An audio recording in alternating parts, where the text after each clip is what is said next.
میں سب سے پہلے افغانستان کے اندر آج امن معاہدے پر دستخط ہو جانے پر تحریک طالبان افغانستان کو اور وہاں کے مجاہدین کو اور جن لوگوں نے افغانستان کی آزادی اور دین اسلام کی دفاع میں قربانیاں دی ہیں،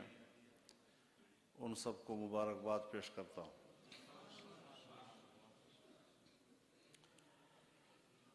جس طریقے سے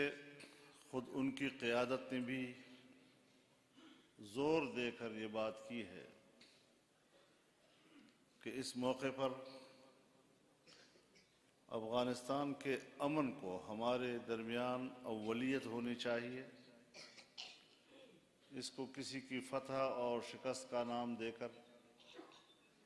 یا اس حوالے سے کسی کو عار دلانا یا طعنہ دینا، اس قسم کی باتیں نہ کی جائیں۔ میں سمجھتا ہوں عذر شریعت بھی فریقین کے معاہدوں کے لیے اس قسم کے رد عمل کا شرعی تقاضا موجود ہے۔ ہماری دعا ہے کہ اللہ تعالی افغانستان کو پرامن سرزمین بنائے اور آنے والی نسلوں کو اللہ تعالی پرامن ماحول عطا فرمائے اور دین اسلام کی بنیاد پر